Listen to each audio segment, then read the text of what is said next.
কোন কাজ বা আমলগুলো বেশি পছন্দনীয় যার কারণে আল্লাহ স্বয়ং মুস্কি হাসেন।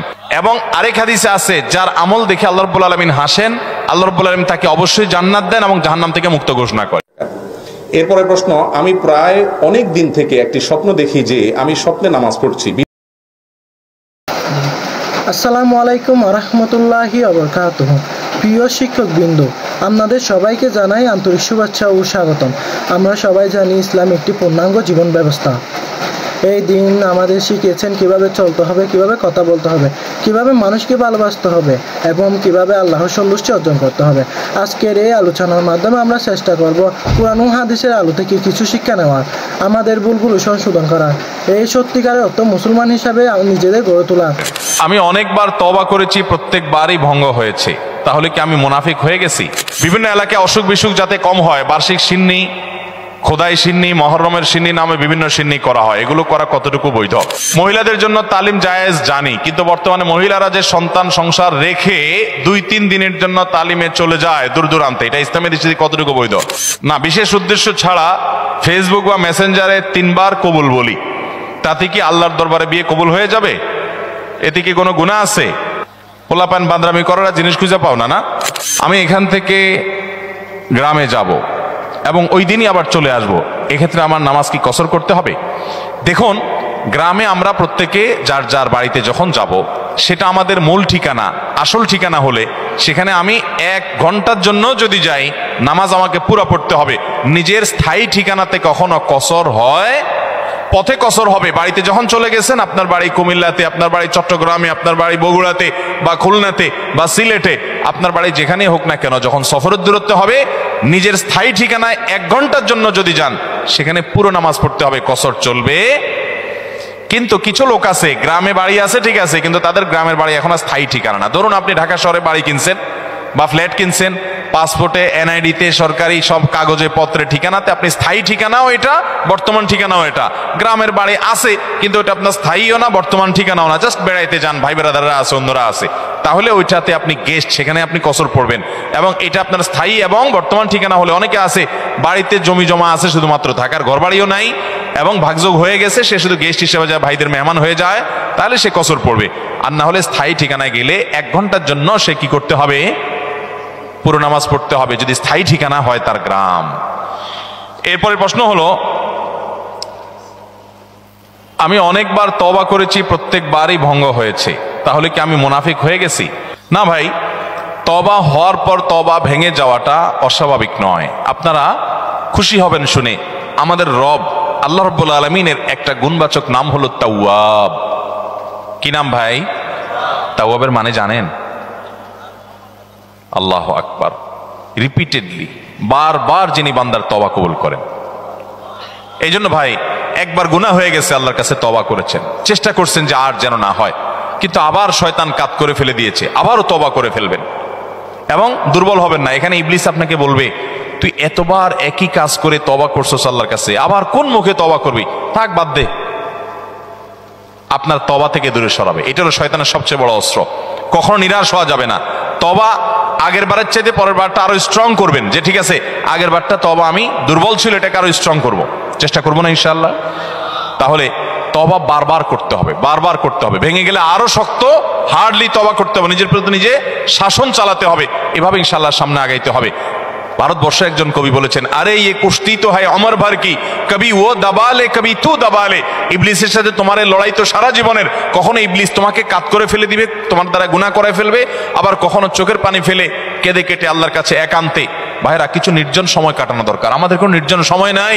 নির্জন সময় হলে ওই মোবাইলে আমরা ঢুকে পড়ি, মোবাইল টোবাইল বন্ধ করে ফেলে দিনে রাতে 24 ঘন্টার ভিতরে 5 ওয়াক্ত নামাজের পরে আগে যে কোনো সময় অন্তত 2-4-5টা মিনিট একটু চিন্তা ভাবনা করবেন, একটু নিজের হিসাব মিলাবেন, আল্লাহর সাথে কথা বলবেন।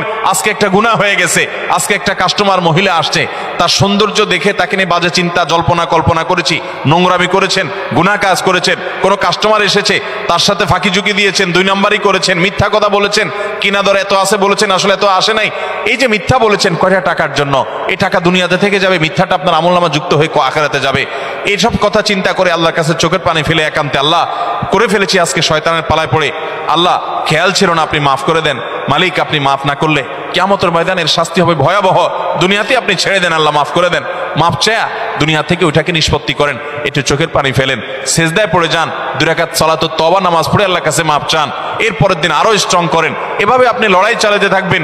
আরে এই কুস্তি তো হয় অমর ভর কি, কবি ও দবালে কবি তু দবালে। শয়তান গুনাহ কমাক আপনার দ্বারা করায়া সে জিতে যাবে, আর আপনি তওবা করে চোখের পানি ফেলে গুনাহ মাফ করিয়ে তারপরে আপনি শয়তানের উপরে জিতে যাবেন।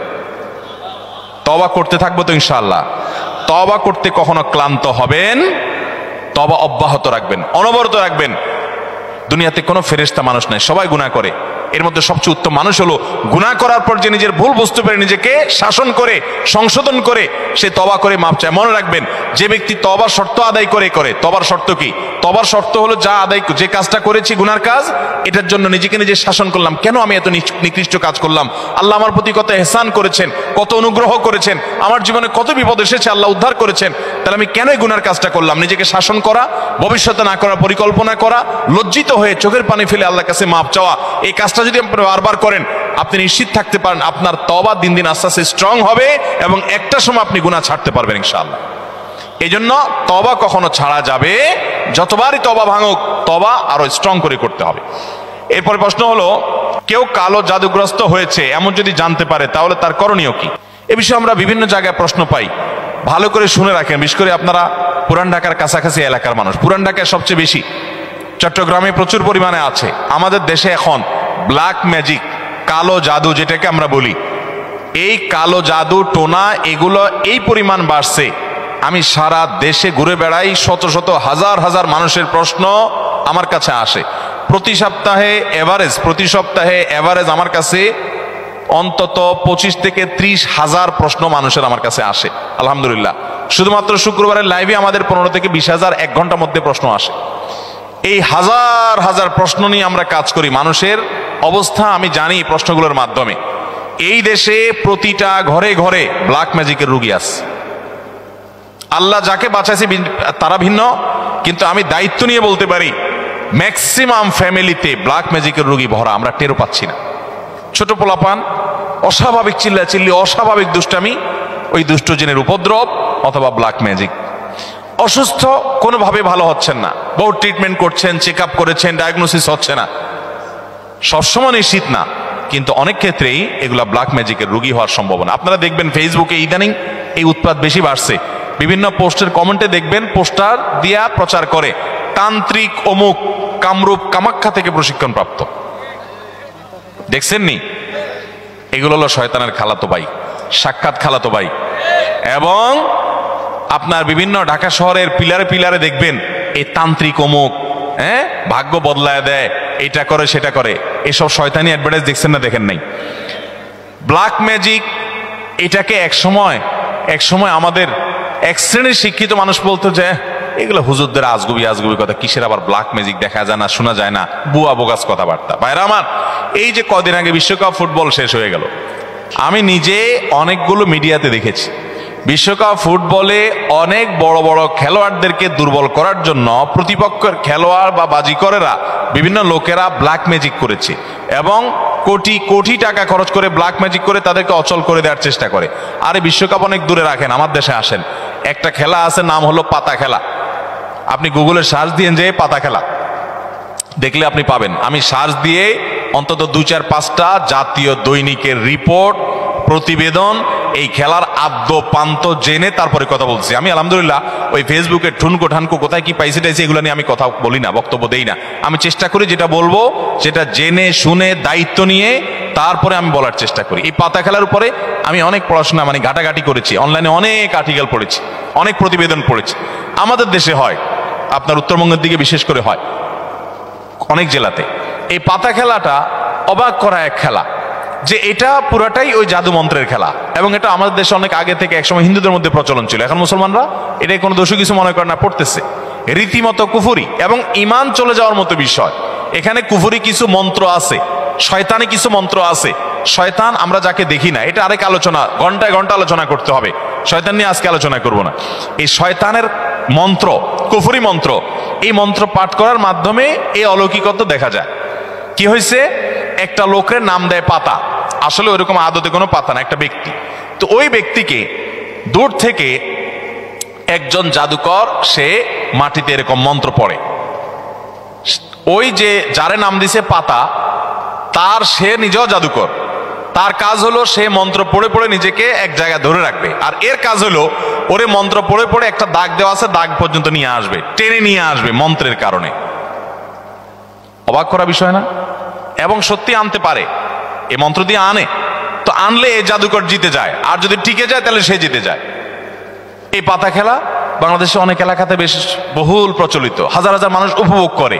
এই যে কুফুরি কালাম পড়ে অনেক অলৌকিক কাজ করা যায়। একটা আস্ত সুস্থ মানুষ অসুস্থ হয়ে একদম কবর পর্যন্ত চলে যাবে, আপনি টেরও পাবেন না, ভয়াবহ রোগ হবে এই ব্ল্যাক ম্যাজিকের কারণে। কালো জাদু, এটা যে বললাম খেলোয়াড়দেরকে পর্যন্ত করা হয়। এটা আমাদের দেশে ঘরে ঘরে। আপনি বাঁচতে চান, নাম্বার 1, আপনার ঘরকে কোরআন দিয়ে আলোকিত করতে হবে। ভাইরা আমার, আমি বিভিন্ন সময় বলার চেষ্টা করি, আপনি ইমানদার হিসেবে, মুসলমান হিসেবে আপনার মধ্যে শয়তান মাঝে মধ্যে সন্দেহ ঢুকায় যে ইসলাম আসলে সত্য কিনা, না হুজুররা এসব বকওয়াস কথা বলে টলে। আপনার ইমানের মধ্যে যদি কোনো প্রকার সংশয় শয়তান সৃষ্টি করতে চায়, আমি আপনাকে দায়িত্ব নিয়ে আল্লাহর শপথ করে বলতে পারি, এই কোরআন হলো এমন এক জীবন্ত মিরাকল, জীবন্ত মুজিজা। এই কোরআনের অলৌকিকত্ব দেখার পর আপনি ঈমান আনতে বাধ্য হবেন। পৃথিবীতে যত বেঈমান মুসলমান হয়, যত কাফেররা ঈমান আনে, তাদের বেশিরভাগ দেখবেন এই কোরআন যখন নির্মোহভাবে আগাগোড়া পড়ে ফেলে, সে এর কাছে মাথা নত করা ছাড়া কোনো উপায় থাকে না। ওমর রাদিয়াল্লাহু তাআলা আনহুর মতো জাদ্রেল মানুষ যাচ্ছিলেন নবী করিম সাল্লাল্লাহু আলাইহি ওয়াসাল্লামকে হত্যা করার জন্য, বোনের বাসায় যায় দেখে বোন তেলাওয়াত করতেছে, আওয়াজ শুধু শুনছে, তেলাওয়াত শুনেই পাগল হয়ে গেছে। আরে এ তো সাধারণ কোনো কথা না, আকৃষ্ট হয়ে গেছেন। তরবারি হাতে নিয়ে নবী সাল্লাল্লাহু আলাইহি ওয়াসাল্লামের দরবারে চলে গেছেন। সাহাবীরা তো ঠেকাইতে আছে, নবী সাল্লাল্লাহু আলাইহি ওয়াসাল্লাম তো জানেন ওহী পাঠাইছে আল্লাহ তাআলা, বলে আসতে দাও, ঠেকাইও না। গেছে হত্যা করার জন্য, ঈমান নিয়ে ফিরে চলে আসছে কোরআনের কারণে। মুসলমানদের বাসা বাড়িতে আজকাল কোরআন তেলাওয়াত হয় না।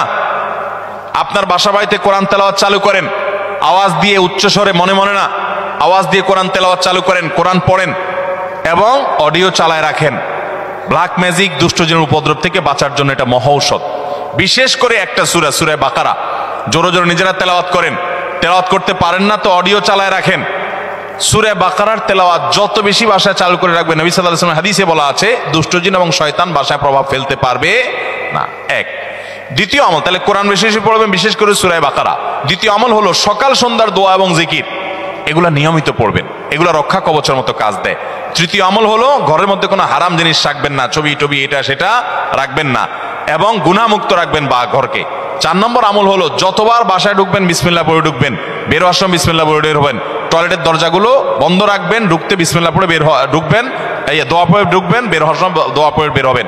খাওয়ার সময় বিসমিল্লাহ পড়ে খাবেন, প্রত্যেকটা কাজে বিসমিল্লাহ করবেন, শয়তান অংশগ্রহণ করতে পারবে না ইনশাআল্লাহ। আর বিশেষভাবে 3 কুল সকাল সন্ধ্যা, কুল হুয়াল্লাহ, কুল আযুল ফালাক, কুল রাব্বিন নাস, 3 বার সকাল সন্ধ্যার আমলের মধ্যে এটা চলে আসছে। আলাদা করে এটা রাতে, সকাল সন্ধ্যায় বিভিন্ন সময় পড়বেন ইনশাআল্লাহ। বিদিন আল্লাহ তাআলা এই দুষ্টজিন এবং ব্ল্যাক ম্যাজিক থেকে বেঁচে থাকার তৌফিক দান করবেন। এরপরে প্রশ্ন হলো, আস-সুন্নাহ ফাউন্ডেশনের দেওয়া অফিস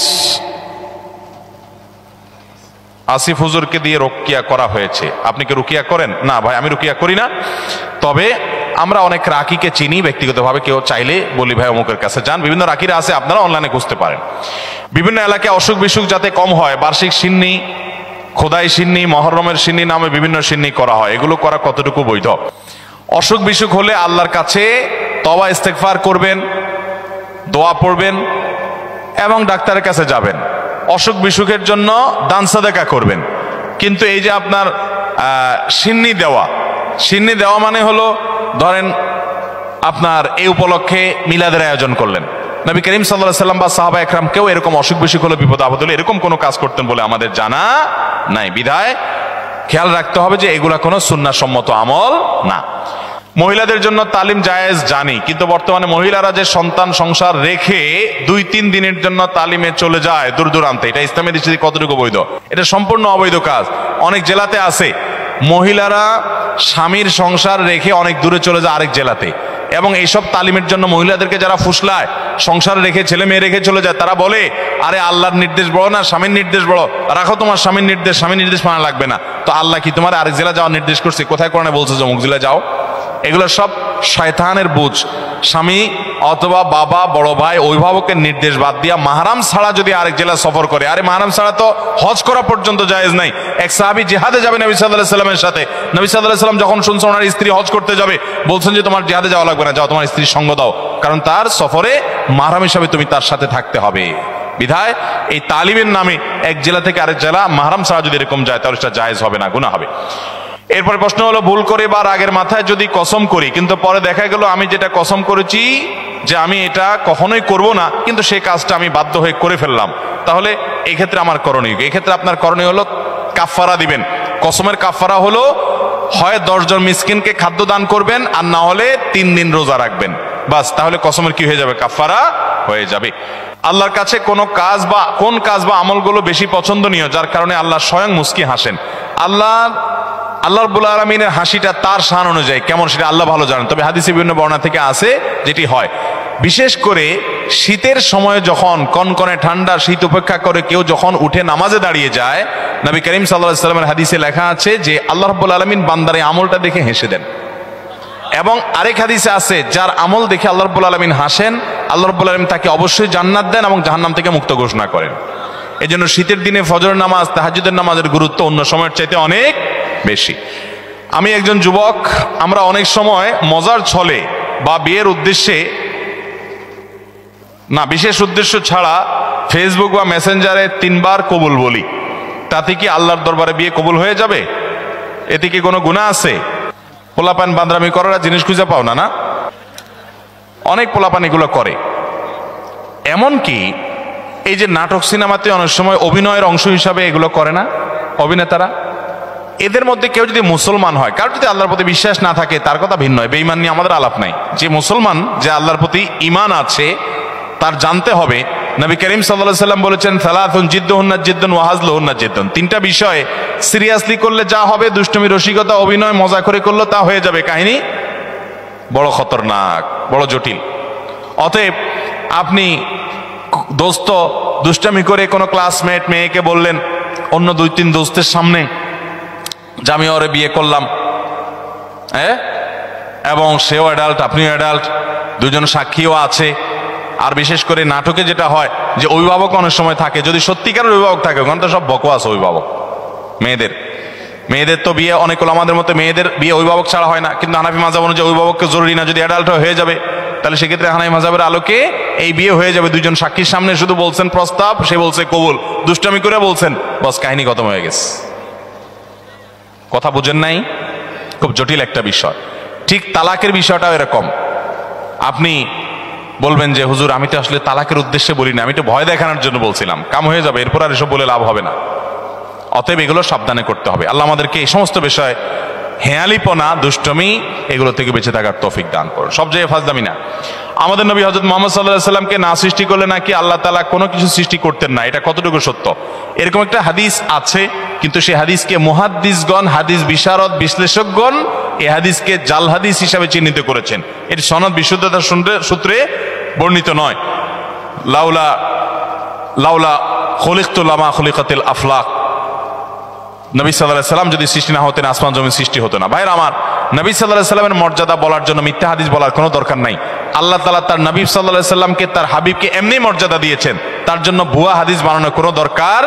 তিনি সকল নবী রাসূলদের মধ্যে শ্রেষ্ঠ, তাকে আল্লাহ মেরাজে ডেকে নিয়ে সম্মানিত করেছেন, তাকে আল্লাহ তাআলা কিয়ামতের ময়দানে হাউজে কাউসার দান করবেন, তার শাফাআত হবে সবচেয়ে বড় শাফাআত, শাফাআতে কুবরা। তাকে আল্লাহ তাআলা কত মর্যাদা দিয়েছেন। অতএব ভুয়া ভিত্তিহীন হাদিস বলার দরকার নেই।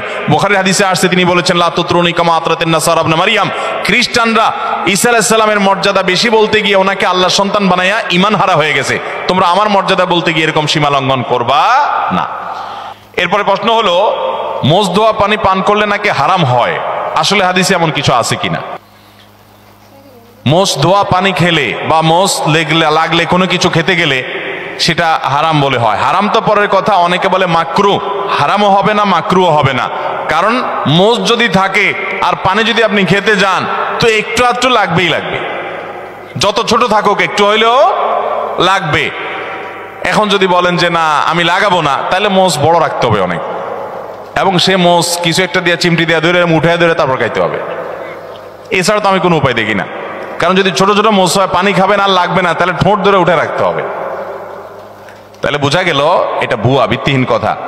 মোষ যদি লেগে যায় ইচ্ছাকৃত, তো মোষ ধোয়া পানি, মোষ ধোয়া খানা, মোষে লাগলে সেটা খাবেন না আপনি। কারণ হলো সেটা তো আর পরিষ্কার করে অনেক সময় জীবাণু থাকতে পারে, ধুলাবালি থাকতে পারে। ইচ্ছাকৃত এটা করেও না কেউ, কিন্তু অনিচ্ছাকৃত যেটুকু লেগে যায় এটার কারণে হারাম তো দূরের কথা, মাকরু হবে না। এটা ভিত্তিহীন কথা। কথা বুঝাতে পারছি? কোন মদ করে বলে শুনছে এই ফতোয়া যে মোষ ধোয়া পানি খাইলে গুনাহ হয়, মাকরু হয়। এই জন্য সে মদ খাওয়ার সময় তার মোষ বড় ছিল, উঠায় ধরে মদ খাইতো। যে মদ খাওয়ার সময় যদি মাকরু হয়ে যায় তাহলে আল্লাহ নারাজ হয়ে যাবে, এই জন্য সে মোষ উঠায় নাকি মদ খাইতো। আল্লাহ জানে সত্য না মিথ্যা, ঘটনা শুনছি আমরা অনেক ছোটবেলা থেকে। তো যাই হোক, তো মোষ ধোয়া পানি খেলে বা কিছু খেতে গেলে, মোচে লেগে গেলে আসলে কোনো গুনাহ হবে না। দাদার নামে নাতির নাম রাখা যাবে কিনা? দাদার নামে নাতির নাম তো পরের কথা, বাপের নামেও পোলার নাম রাখা যাবে, কোনো অসুবিধা নাই। আমাদের দেশে সবাই ইউনিক নাম খোঁজে, ইউনিক। টল্টু, বল্টু, নান্টু, পিন্টু, গিন্টু, গেংটু, কি আজিব আজিব নাম খোঁজে সব। আরে ভাই, সবাই বলে ইউনিক নাম লাগবে, আনকমন না লাগবে কেন? আপনাকে আনকমন নাম লাগবে কেন? শুনেন, সৈয়দ আবুল হাসান আলী নদভী রহমতুল্লাহ আলাই ভারতবর্ষের সবচেয়ে বড় আলেমদের একজন ছিলেন এবং মুসলিম বিশ্বের নোবেল খ্যাত কিং ফয়সাল অ্যাওয়ার্ড পুরস্কার, এটা সারা বিশ্বে, বিশেষ করে এই ভারতবর্ষে অল্প কয়েকজন মানুষ পাইছে, এর মধ্যে উনি একজন ছিলেন। অনেক বড় পণ্ডিত মানুষ ছিলেন। সারা ওয়ার্ল্ডের বড় বড় ইউনিভার্সিটি, অক্সফোর্ডের মতো ইউনিভার্সিটি, বড় ইউনিভার্সিটিগুলোতে অতিথি লেকচার হিসেবে তিনি লেকচার দিতেন এবং মদিনা ইউনিভার্সিটির উপদেষ্টা পরিষদে ছিলেন অনেক শুরু থেকে। অনেক বড় ব্যক্তিত্ব ছিলেন সৈয়দ আবুল হাসান নদভী রহমতুল্লাহ আলাই।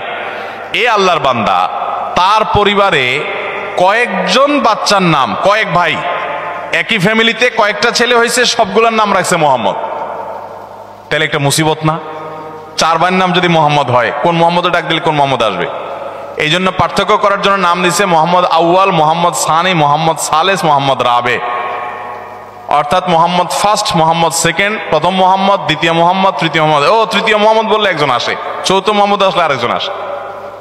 এটা বলার উদ্দেশ্য হলো যে একই নাম আমাদের দেশে অনেকে আমরা নাম চাই, হুজুর একটা নাম দেন, তো বলি ভাই সবচেয়ে উত্তম নাম আব্দুল্লাহ, আব্দুর রহমান হাদিসে আসছে। সবচেয়ে সুন্দর নাম কি নাম? আব্দুল্লাহ। এবং কিয়ামতের মধ্যে মানুষকে নাম ধরে ডাকা হবে। পোলার নাম টল্টু রাখবেন, তো আপনাকে আল্লাহ তাআলা ডাকবেন, ও টল্টুর বাপ আসো। কেমন লাগবে জিনিসটা? আল্লাহর বান্দা, নামের মধ্যেই তাওহীদ, নামের মধ্যেই ইমানের শিক্ষা থাকবে। আল্লাহর বান্দা আব্দুল্লাহ, আব্দুর রহমান। তো অনেককে নাম দিলে বলে কি, ভাই এটা আমাদের ফ্যামিলিতে আছে। কার নাম? বলে আমার বোনের ননদের ছেলের নাম। বোনের ননদের ছেলের নাম। তো তোমার বোনের ননদের ছেলে আর এই ছেলে জীবনে কয়বার একত্র হবে? এসব বকওয়াস চিন্তা করতে মাথায় আসে। এমনকি কাছাকাছি ফ্যামিলি থাকলে অসুবিধা নেই, ভালো নামগুলো দেখে দেখে রাখতে হবে। যাই হোক, বাপের নাম এবং ছেলের নাম পর্যন্ত আরবে অনেক দেশে এক নাম আছে। তো দাদার নামে নাতির নাম রাখাতে কোনো অসুবিধা, আবার মেয়ের নাম মায়ের নামে রাখতেও কোনো অসুবিধা। অনেকে রাখে না, এটাকে ভিন্ন চিন্তা। সেটা হলো যে মেয়েকে নাম ধরে ডেকে, কথার কথা মায়ের নাম ফাতেমা, এখন মেয়ের নামও যদি আমি ফাতেমা রাখি, তাহলে একসময় বলবো ফাতেমা এদিকে কেন করছিস বেয়াদব ফাতেমা কোথাকার, তখন মার প্রতি অসম্মান হয় কিনা। এরকম ভক্তি কোথায় চলে গেছে চিন্তা করছেন? এটা বলে অতিরিক্ত সতর্ক থাকা। ওই যে একটা গল্প শুনছিলাম একবার, যে এক লোক সেলাই করতেছে, জামা কাপড় কিছু একটা সুই দিয়ে সেলাই করতেছে। তো এরকম সে নিচে সেলাই করতেছে, জানে সেলাইয়ের দোকান আছে, কেউ সেলাই করে। আরেকজন দোতলায় শুয়ে রয়েছে, তো দোতলায় সে ফ্লোরে শুয়ে রয়েছে, তো একটু পরপর সে মাথা উঠে ফেলা এরকম। তো আরেকজন বলে এরকম কেন করো? বলো যে নিচে সেলাই করতেছে এরকম করে, সতর্কতার মাইন নেই, যদি মাথা লেগে যায়। অতি সতর্ক হইতে হইতে কোন লেভেলে গেছে চিন্তা করছেন? যদি এরকম কেউ করে পাগলামি, তো সেটা যেরকম হাস্যকর হবে, ঠিক এটাও এরকম হাস্যকর হবে। আপনার ছেলের জন্য, আপনার মেয়ের জন্য সুন্দর নাম রাখবেন। আপনি অতিরিক্ত সতর্ক হয়ে, আমি মেয়ের নাম যদি ফাতেমা রাখি, আমার মার নামও ফাতেমা, তাহলে মেয়েরে ফাতেমা বলে আয়সা যদি কখনো বকাঝকা দিই, তাহলে আমার মার নাম, মার প্রতি বেয়াদবি হবে। এত ভালো না, এটা অতিরিক্ত ভালো, অতিরিক্ত ভালো না। অতএব মা বা বাবার নামে ছেলে বা মেয়ের নাম রাখাতে কোনো অসুবিধা নাই। এবারের হজের খরচ গত বছরের চেয়েও অনেক বেশি, এটা কি স্পষ্ট জুলুম নয়? ভাইরা আমার, হজের খরচ গত বছর ছিল স্মরণকালের সবচেয়ে ভয়াবহ খরচ। আমি নিজেও গেছি, 6 লাখ টাকা প্রায় লেগে গেছে। এবছর হলো প্রায় 7 লাখ। 6,80,000 না 75,000, 83,000, তাহলে 7 লাখের মতো প্রায়। গত বছর ছিল প্রায় 6 লাখের মতো।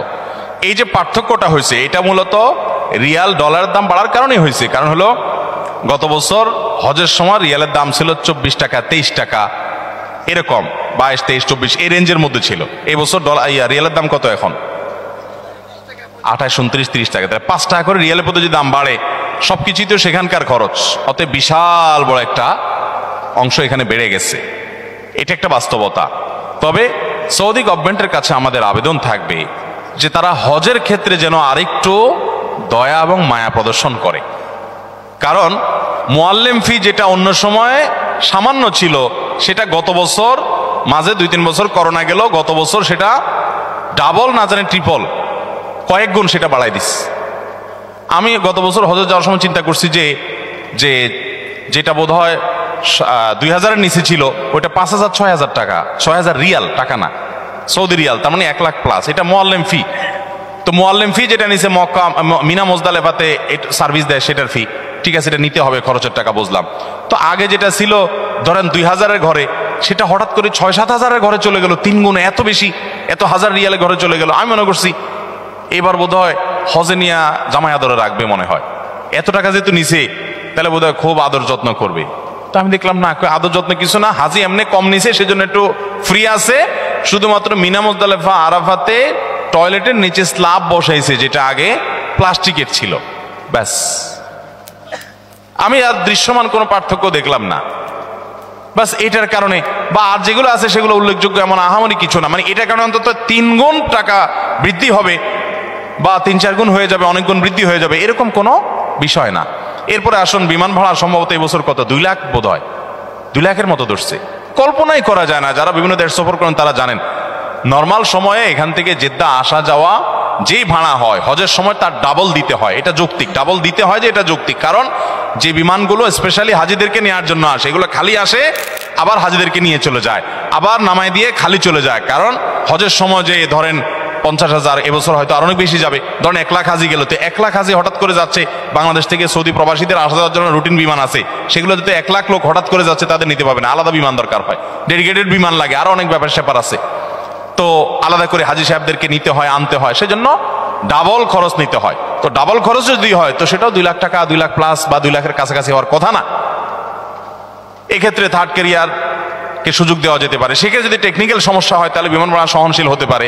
এমনকি ওমরার বিমান ভাড়া পর্যন্ত 1 লাখ, 1 লাখ প্লাস। আপনি এমনি সৌদি প্রবাসীরা আসা যাওয়া করে জিজ্ঞেস করেন ভাড়া কত, খুব আহামরি কিছু না, অনেক কম তার চাইতে।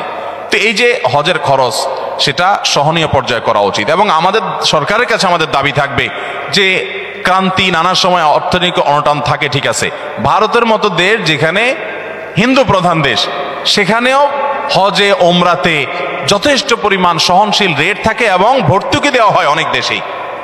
তো আমাদের দেশে হাজিদের জন্য অনেক কাজে তো ভর্তুকি দেওয়া হয়, যারা আল্লাহর ঘর হজ করতে যাবে তাদের জন্য ভর্তুকি দেওয়া যেতে পারে। তবে এখানে যে খরচটা হচ্ছে, সব খরচটা সবগুলো বেশিরভাগই সৌদি আরবই হয়, বেশিরভাগ কি 99% সৌদি আরবের খরচ, আমাদের দেশে খরচ নাই বললেই চলে।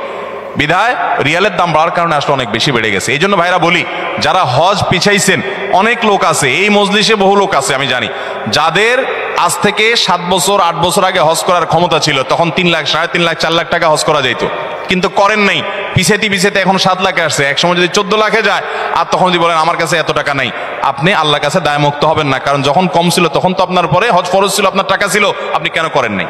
এই জন্য নবী সাল্লাল্লাহু আলাইহি ওয়াসাল্লাম বলেছেন, কারণ হজ ফরজ হলে সে যেন বিলম্ব না করে। যদি সে বিলম্ব করে, সে জানে না পরবর্তীতে কি হবে, কি দুর্ঘটনা হবে। এই জন্য হজ ফরজ হলে বিলম্ব করবো না ইনশাআল্লাহ। ভাইরা আমার, আর কথা বলতে চাই না, রাত অনেক হয়েছে। বিভিন্ন দিক ফিরে, কখনো দেখি পূর্ব দিকে, কখনো দেখি উত্তর দিকে, কখনো দেখি দক্ষিণ দিকে। শুধু 2-3 দিন দেখছি, শুধু 2-3 দিন দেখছি পশ্চিম দিকে ফিরে নামাজ পড়তে।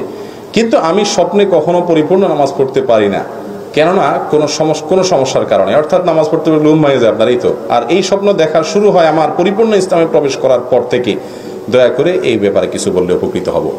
আপনি ইসলামে পরিপূর্ণ প্রবেশ করার পর থেকে এই নামাজ এই স্বপ্ন দেখছেন, আপনার এখানে প্রশ্নের মধ্যে একটা বড় ত্রুটি আছে। আপনি পরিপূর্ণ ইসলামে প্রবেশ করেছেন, এই সার্টিফিকেট নিজেকে নিয়ে দিয়ে দিলেন?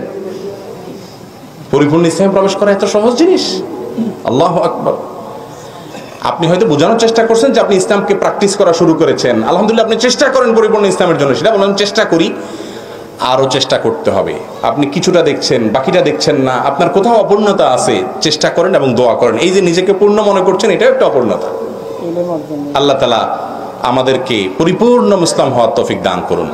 এখন তো সব দড়ি মাছ নাচুই পানি, ওয়াজ শুনতে কোনো কার্পণ্য নাই, আবার যাই হিন্দি সিনেমা টিভিতে খুলে দেখে। এর চাইতে বড় বেহায়ার নির্লজ্জ কি হতে পারে? যে আল্লাহর সামনে, আল্লাহ দেখছেন, নির্লজ্জের মতো সামনে এক চেহারা, পেছনে আরেক চেহারা, তলে তলে মোবাইলে হারাম জিনিস দেখে, আবার মানুষের সামনে ভালো সাজে। আছে না নাই এই রোগ আমাদের মধ্যে? আল্লাহ আমাদের সবাইকে সলিড মুসলমান হওয়ার তৌফিক দান করুন। যে ভাই এটা দেখেছেন, আমি তাকে পরামর্শ দিব যে আপনি আরো আপনার দিনকে পরিপূর্ণ করার চেষ্টা করেন, আরো ত্রুটি ভুলগুলোকে ফাইন্ড আউট করে সেগুলো সংশোধন করার চেষ্টা করেন। আপনি অপূর্ণ নামাজ দেখছেন, আপনার দিনের ভিতরে হয়তো কোনো অপূর্ণতা আছে, আপনি চেষ্টা করেন, তবে মন খারাপ করা যাবে না। আপনি যে দিনে আসছেন, অগ্রসর হয়েছেন, আল্লাহ শুকরিয়া আদায় করেন এবং ভালো হওয়ার চেষ্টা করেন। এরপরের প্রশ্ন, ফিকহ শাস্ত্রের গ্রন্থাদি থেকে জানা যায় যে মসজিদের বাহিরে যে মেহরাবে প্রয়োজনে জানাজা রেখে নামাজ পড়া যায়। এখন যদি আমরা মসজিদের ভেতরে জানাজা রেখে, অর্থাৎ লাশ রেখে, খাটিয়া রেখে নামাজ আদায় করি, শরীঈ বিধান মতে সঠিক কিনা? এটাকে ফুকাহা একরাম মাকরুহ বলেছেন। ভাই, লাশ, এক নম্বর কথা হলো যে জানাজা নামাজ মসজিদে পড়বেনই না। জানাজা কোথায় পড়বেন? আমরা আজকাল কিছু কিছু জিনিসকে এমন উল্টাইছি, যেমন ঈদের নামাজ, এটা হবে কোথায়? মাঠে, উন্মুক্ত জায়গায়। কিন্তু ঈদের নামাজ কোথায় পড়ি আমরা? মসজিদে। ঢাকায় এই অজুহাত চলে যে এত খালি জায়গা নাই, কিন্তু আপনার গ্রাম অঞ্চলে তো এই অজুহাত নাই। কিন্তু ওই যে আমাদের মসজিদ এলাকা, আবার ওখানে যাব কেন? আমরাই একটা কি বানাবো? ঈদগাহ বানাবো। এটা শয়তানে কুবুদ্ধি দেয়। কথা বুঝতে পারছেন?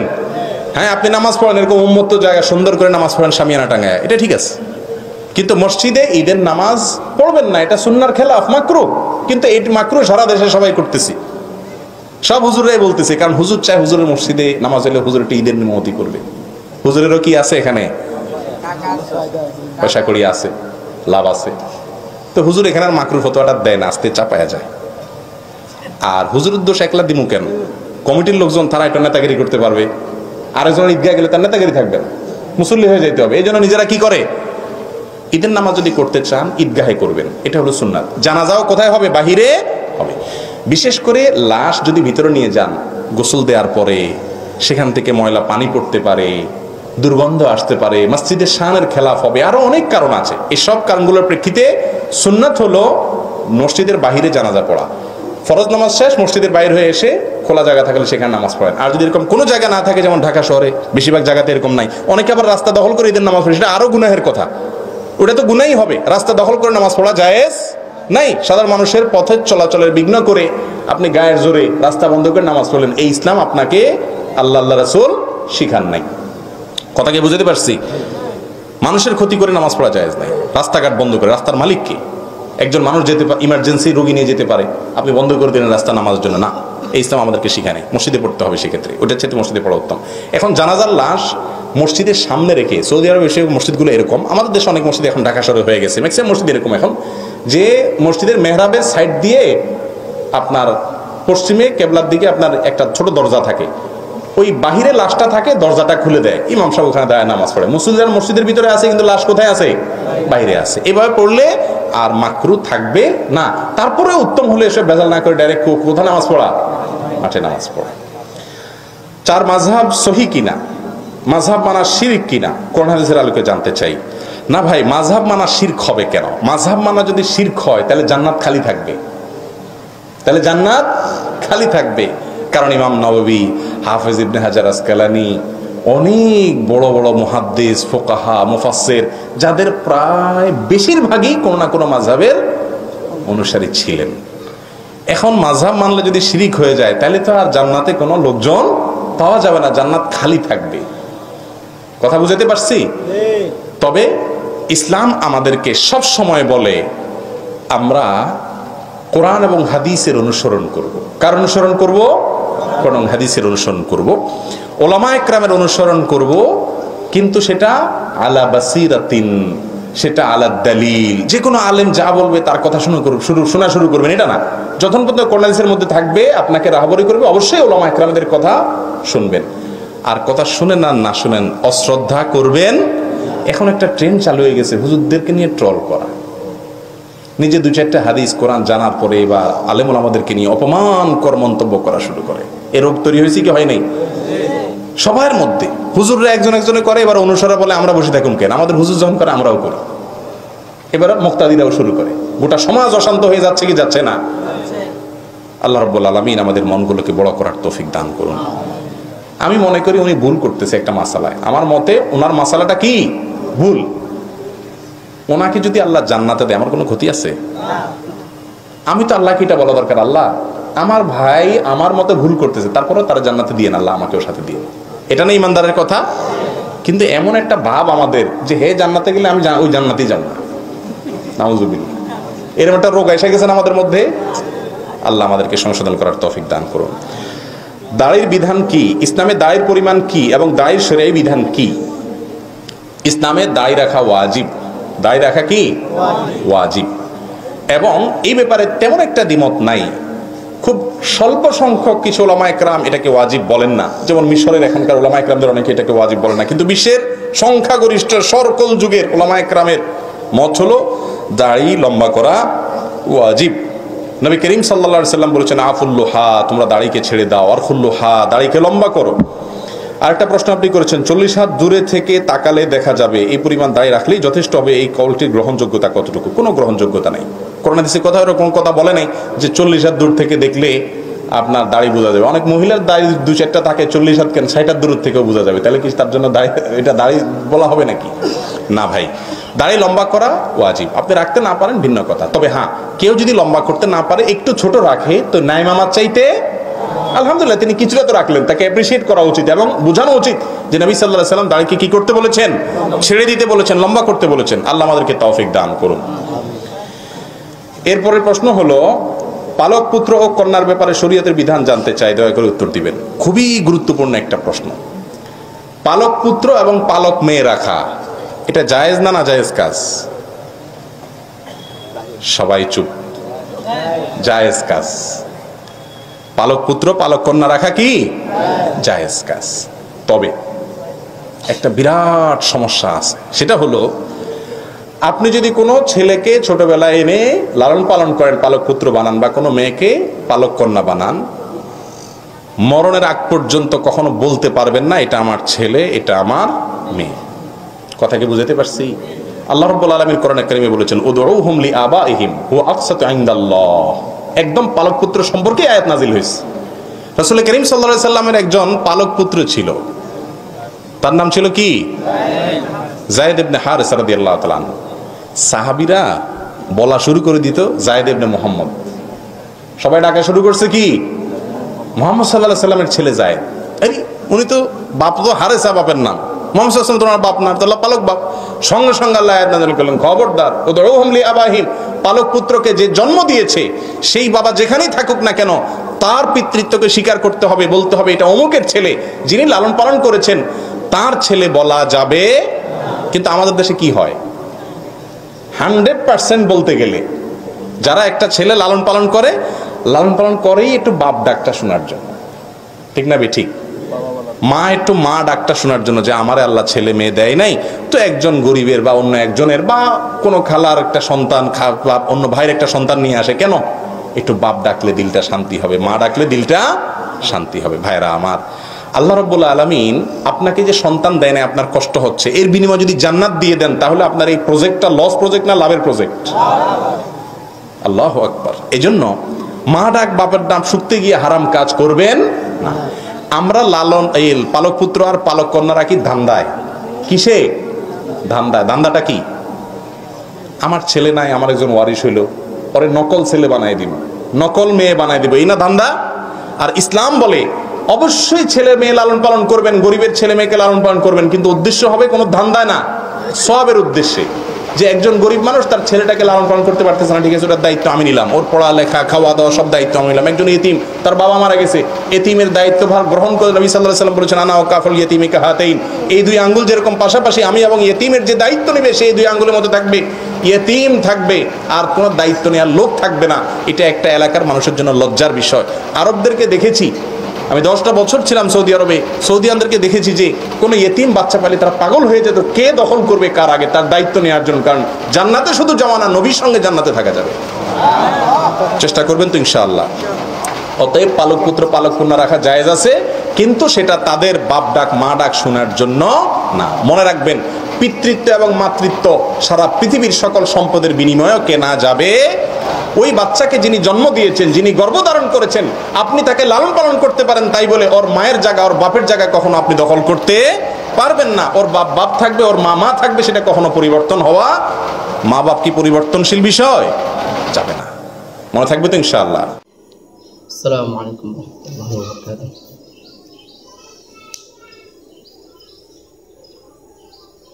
أعوذ بالله من الشيطان الرجيم. بسم الله الرحمن الرحيم. الحمد لله رب العالمين الرحمن الرحيم مالك يوم الدين. إياك نعبد وإياك نستعين. اهدنا الصراط المستقيم صراط الذين أنعمت عليهم غير المغضوب عليهم ولا الضالين. بسم الله الرحمن الرحيم. ألف لام ميم. ذلك الكتاب لا ريب فيه هدى للمتقين الذين يؤمنون بالغيب ويقيمون الصلاة ومما رزقناهم ينفقون والذين يؤمنون بما أنزل إليك وما أنزل من قبلك وبالآخرة هم يوقنون أولئك على هدى من ربهم وأولئك هم المفلحون. إن الذين كفروا سواء عليهم أنذرتهم أم لم تنذرهم لا يؤمنون. ختم الله على قلوبهم وعلى سمعهم وعلى أبصارهم غشاوة ولهم عذاب عظيم. ومن الناس من يقول آمنا بالله وباليوم الآخر وما هم بمؤمنين يخادعون الله والذين آمنوا وما يخدعون إلا أنفسهم وما يشعرون في قلوبهم مرض فزادهم الله مرضا ولهم عذاب أليم بما كانوا يكذبون. وإذا قيل لهم لا تفسدوا في الأرض قالوا إنما نحن مصلحون ألا إنهم هم المفسدون ولكن لا يشعرون. وإذا قيل لهم آمنوا كما آمن الناس قالوا ونؤمن كما آمن السفهاء ألا إنهم هم السفهاء ولكن لا يعلمون. وإذا لقوا الذين آمنوا قالوا آمنا وإذا خلوا إلى شياطينهم قالوا إنا معكم إنما نحن مستهزئون. الله يستهزئ بهم ويمدهم في طغيانهم يعمهون. أولئك الذين اشتروا الضلالة بالهدى فما ربحت تجارتهم وما كانوا مهتدين. مثلهم كمثل الذي استوقد نارا فلما أضاءت ما حوله ذهب الله بنورهم وتركهم في ظلمات لا يبصرون. ثم بكم عمي فهم لا يرجعون. أو كصيب من السماء فيه ظلمات ورعد وبرق يجعلون أصابعهم في آذانهم من الصواعق حذر الموت والله محيط بالكافرين. يكاد البرق يخطف أبصارهم كلما أضاء لهم مشوا فيه وإذا أظلم عليهم قاموا ولو شاء الله لذهب بسمعهم وبصارهم إن الله على كل شيء قدير. يا أيها الناس اعبدوا ربكم الذي خلقكم والذين من قبلكم لعلكم تتقون الذي جعل لكم الأرض فراشا والسماء بناء وأنزل من السماء ماء فأخرج به من الثمرات رزقا لكم فلا تجعلوا لله أندادا وأنتم تعلمون. وإن كنتم في ريب مما نزلنا على عبدنا فأتوا بسورة من مثله وادعوا شهداءكم من دون الله إن كنتم صادقين. فإن لم تفعلوا ولن تفعلوا فاتقوا النار التي وقودها الناس والحجارة أعدت للكافرين. وبشر الذين آمنوا وعملوا الصالحات أن لهم جنات تجري من تحتها الأنهار كلما رزقوا منها من ثمرة رزقا قالوا هذا الذي رزقنا من قبل وأوتوا به متشابها ولهم فيها أزواج مطهرة وهم فيها خالدون. إن الله لا يستحي أن يضرب مثلا ما بعوضة فما فوقها فأما الذين آمنوا فيعلمون أنه الحق من ربهم وأما الذين كفروا فيقولون ماذا أراد الله بهذا مثلا يضل به كثيرا ويهدي به كثيرا يضل به كثيرا ويهدي به كثيرا وما يضل به إلا الفاسقين الذين ينقضون عهد الله من بعد ميثاقه ويقطعون ما أمر الله به أن يوصل ويفسدون في الأرض أولئك هم الخاسرون. كيف تكفرون بالله إن كنتم أمواتا فأحياكم ثم يميتكم ثم يحييكم ثم إليه ترجعون. هو الذي خلق لكم ما في الأرض جميعا ثم استوى إلى السماء فسواهن 7 سماوات وهو بكل شيء عليم. وإذ قال ربك للملائكة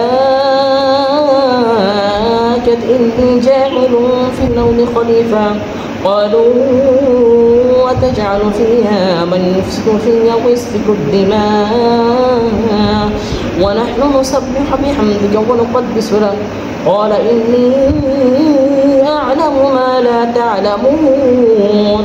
وعلم آدم الأسماء كلها ثم عرضهم على الملائكة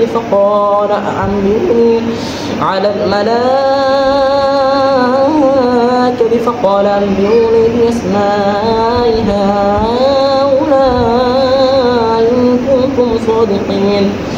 قالوا سبحانك لا علم لنا إلا ما علمتنا إنك أنت العليم الحكيم. قال يا آدم أنبئهم بأسمائهم فلما أنبأهم بأسمائهم قال ألم أقل لكم إني أعلم غيب السماوات والأرض وأعلم ما تبدون وما تكتمون. وإذ قلنا للملائكة اسجدوا لآدم فسجدوا إلا إبليس أبى واستكبر وكان من الكافرين. وقلنا يا آدم اسكن أنت وزوجك الجنة وكلا منها رغدا حيث شئتما ولا تقربا هذه الشجرة فتكونا من الظالمين. فأزلهما الشيطان عنها فأخرجهما مما كان فيه وقلنا اهبطوا بعضكم لبعض عدو ولكم في الأرض مستقر ومتاع إلى حين. فتلقى غلام من ربه كلمات فتاب عليه إنه هو التواب الرحيم قل اهبطوا منها جميعا فإما يأتينكم مني هدى فمن تبع هدايا فلا خوف عليهم ولا هم يحزنون والذين كفروا وكذبوا بآياتنا أولئك أصحاب النار هم فيها خالدون يا بني إسرائيل اذكروا نعمتي التي أنعمت عليكم وأوفوا بعهدكم وإياي فارهبون وآمنوا بما أنزلت مصدقا